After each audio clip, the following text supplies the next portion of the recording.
So I've been on a bit of a knife kick lately, and what started it is something that I think a lot of you can relate to. I was up late at night watching a knife infomercial, like one of those pocket knife infomercials. Like this one was the Cutlery Corner Network, and you know how they do that thing where it's like the guy who looks and sounds just like Jeff Foxworthy, and he's got like a whole like stand of knives behind him, like a whole display of knives on stands, and he's like, "This is the ultimate collection, okay?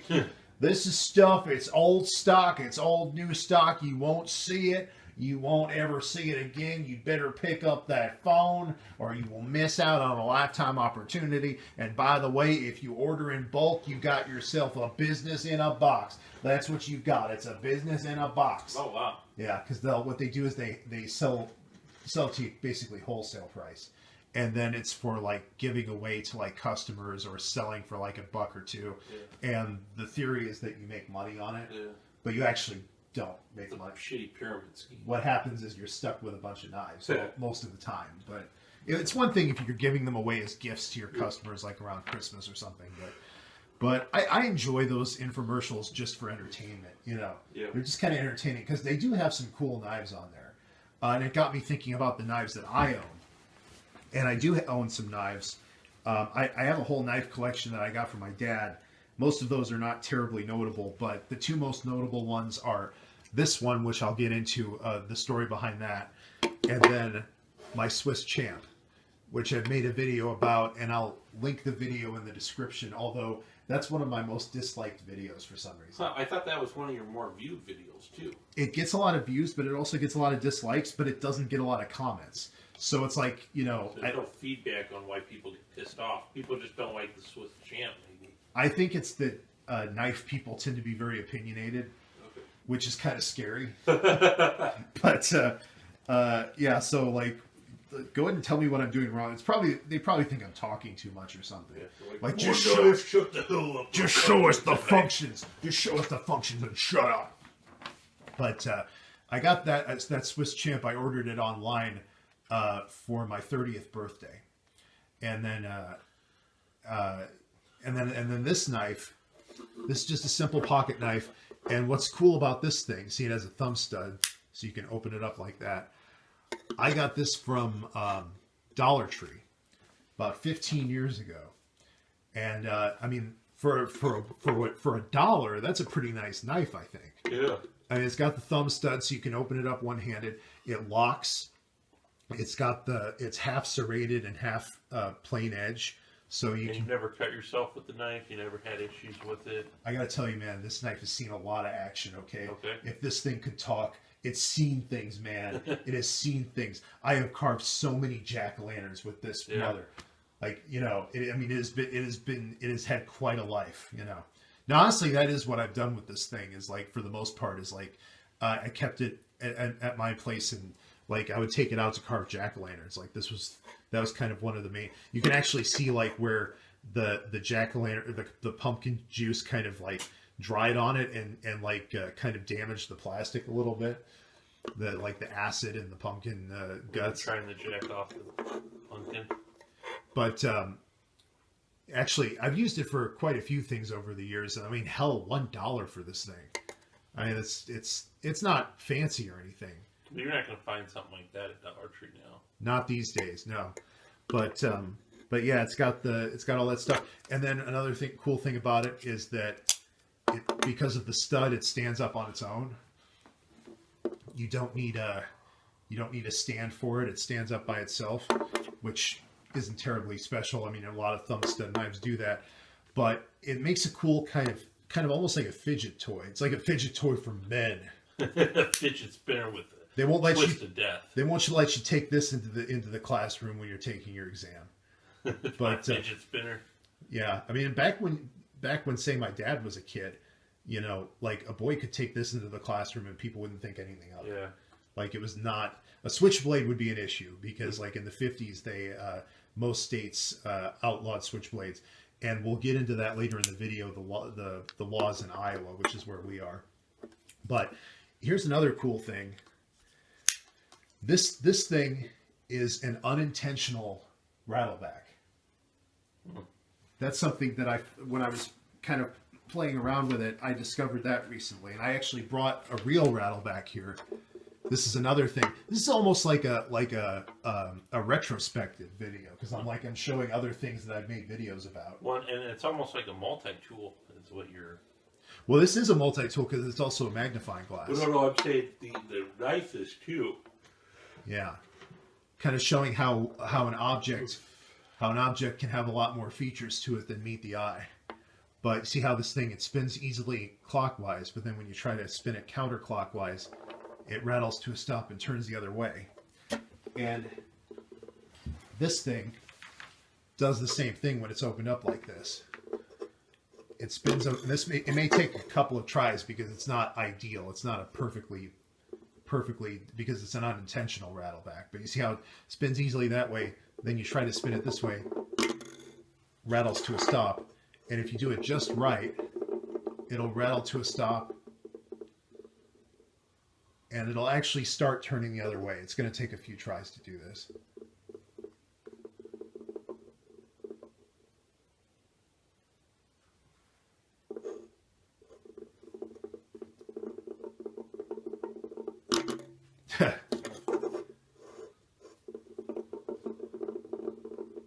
Okay, turn back, turn back, turn back. Almost. I feel like this is Wheel of Fortune. Yeah, but you don't want to win this Wheel of Fortune. Spin the knife instead of spin the bottle. Yeah.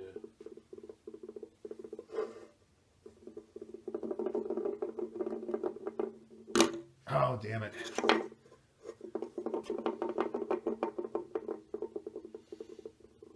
There we go. It actually turned back a little bit. But and I've seen it do better than that too. I think this table might be a little bit uneven, and it's on carpet. That makes a difference too. But so anyway, yeah, it's an unintentional rattleback, so that's cool. At the end, I might show tag on like a better shot of it doing that. But let's see what else is there. Yeah, it's got the thumb stud. And I wanted to talk about like this type of knife versus a switchblade, because the interesting thing is Iowa knife laws are actually very relaxed compared to other states, including our neighboring states. Well, especially Illinois. I figure there you have a pocket knife or a Swiss Army knife, and probably try to arrest you. Yeah, but switchblades are actually legal here. Huh. You have to have a concealed carry license to carry it like in your pocket. Yeah. You can open carry it. You could carry it like on your belt or something like that. But if you have one, you have to open carry it unless you have a concealed license. But ballistic knives are illegal. Ballistic knives are basically like knife guns. Those are illegal, which I think I'm okay with that. Disguised knives like cane knives, belt knives, and lipstick knives are legal. This is all as of November 7th, 2019. Bowie knives and other large knives are legal. Those are like hunting knives. Yeah. Dirks, daggers, stilettos, and other stabbing knives are legal. A stiletto is like a knife that comes to a really sharp point, and it's like often it's like dual bladed. And let's see here.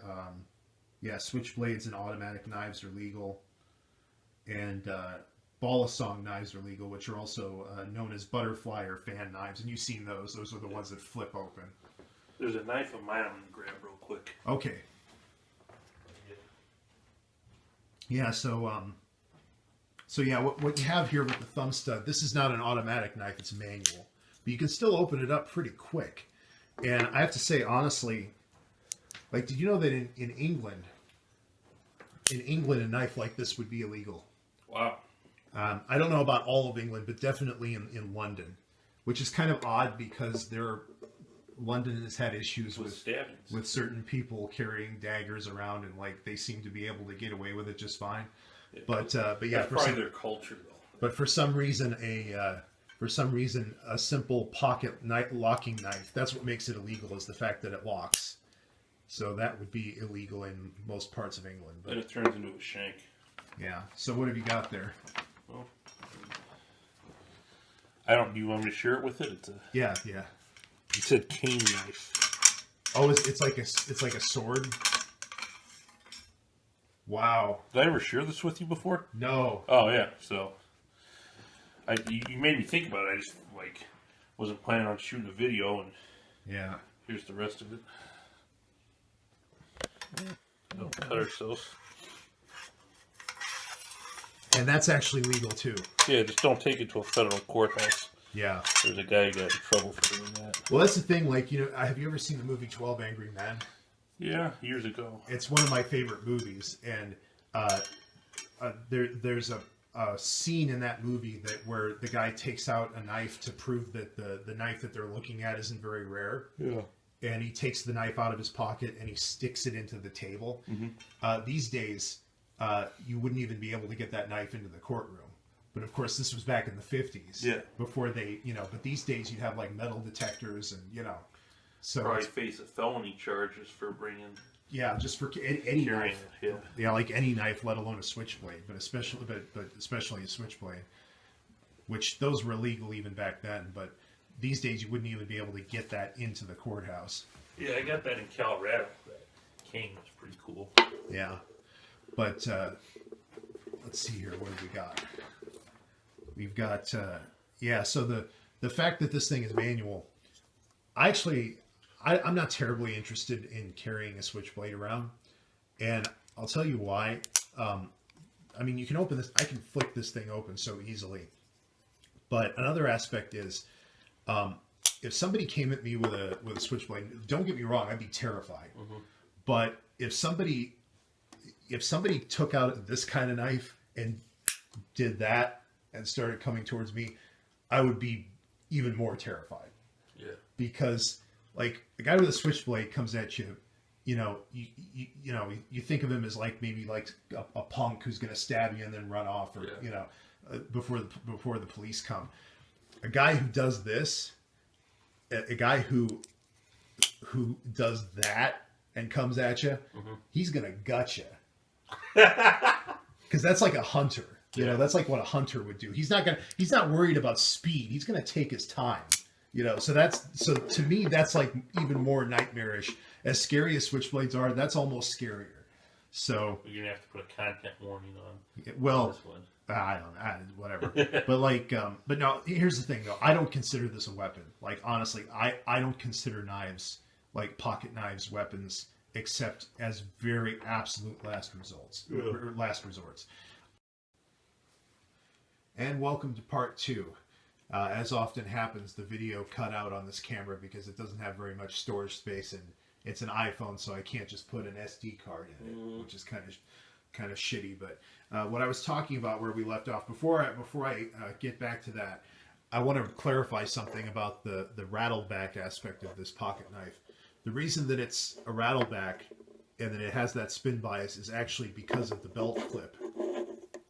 The belt clip is what throws off the weight distribution. So in case you were wondering why it actually does that, that's why, is because of that belt clip.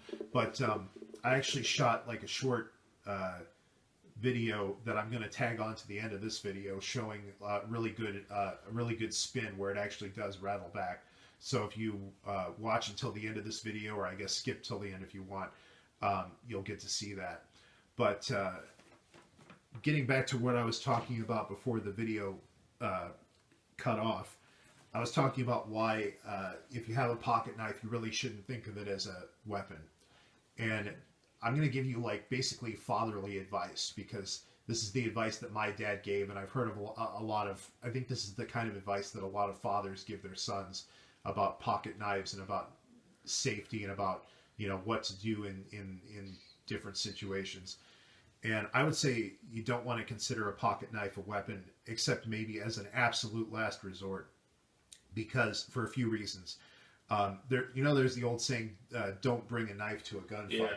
But there's another saying, the best way to survive a knife fight is not to get into one. Yeah. And that's basically what my dad told me in as many words. And he also said, he said the best weapons that you can use when you get into a fight are these right here, your fists. Huh. Because nobody can take your fists away from you. Nobody can turn your own fists. I mean, unless it's like a stop hitting yourself. Yeah, that's what I was thinking. But in an actual fight, most people don't do that. Yeah. Like nobody can take like the problem with a knife is that a skilled fighter or even a semi-skilled fighter can take it out of your hand and use it against you. It's not hard to get a knife away from someone if you know what you're doing. And I actually have a story to tell about somebody I know who actually gave a coworker of theirs, a female coworker, a knife to defend herself against bums when she was walking back to her car. And the problem with that, he was well-meaning, but it also kind of showed a lack of understanding about about combat and about how it works. Because number one, you're talking like a 20-something-year-old office worker, female office worker who doesn't know how to fight. The last thing she wants to do is pull out a knife on somebody, because the first thing that does is it escalates the situation. Whenever you pull out an actual weapon, it's one thing to like have your hands in front of you or even your fists in front of you defensively. But when you pull out a knife, it escalates the situation, and that's not good. And it makes it much more likely that something bad is going to happen. Another thing is, like I said, if we're talking about like a bum on the street, he's probably gotten into fights before. He probably knows easily how to get a weapon away from somebody and turn it on them. So that's another reason why you really don't want to do that. The only time in a fight when you might want to use it is if you're on the ground and the person already has you pinned, and if you can somehow get it out of your pocket and use it as a very last resort when there's nothing else you can do, then maybe go ahead and do it. But other than that, it's like my dad said, the best weapons that you have in a fight, first of all, avoid getting into the fight at all. I would recommend Krav Maga. It's an Israeli style of self-defense, and I've actually been watching videos. There's a playlist you can find on YouTube that's really good.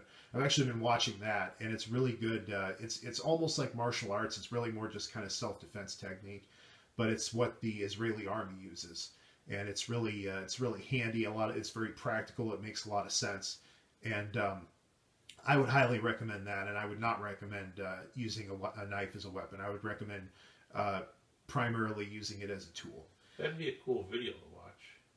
Yeah, there's a whole playlist about it. It's just search Krav Maga playlist and you'll find it. You'll find a couple of them, but there's one in particular that's really good. There's a guy who's an instructor, and he's actually Israeli, and he does these like 5-minute videos where he shows different techniques and stuff. But another reason I was talking about like stud knives versus switch knives. And one reason why I prefer this type of the stud manual opening knife is that there are fewer moving parts. Yeah. The great thing about fewer moving parts, and anyone in the military will tell you this, anyone who's been a mechanic will tell you this, when you have fewer moving parts, that's fewer moving parts that can break. Yeah. Less points of failure. Exactly. Yeah. And it's also less dangerous because occasionally I've heard that switchblades can actually open up in your pocket. You don't want to put in your front pocket. Yeah, you don't want to put it in your front pocket. It depends on like which kind, like the cheaper, whether you have a cheaper one or what kind you get. But I've actually heard that can happen, and there are the ones that come out from in the front, and those are really scary. Like, I don't know if I would even want to own one of those, but let's see here. I want to look and see if I missed anything here. I think I got I think that kind of covers everything. And let's see here. Yeah, they have this one has the stud. Occasionally, you'll find one that actually has a hole in the blade, and it's like you open it up with your thumb by sticking your thumb in the hole. But yeah, that's pretty much everything, and it just kind of completes this video about this simple $1 Dollar Tree pocket knife that I've had for about 15 years or so. If any of you have any knife stories or stories about pocket knives that you're fond of, I would love to hear about those in the comments. Anything related to knives. If you disagree with me about something, go ahead and let me know about that too. And make sure to like this video and subscribe to my channel if you're into sort of videos about hobbies and different things like that. And I'll catch you in the next video.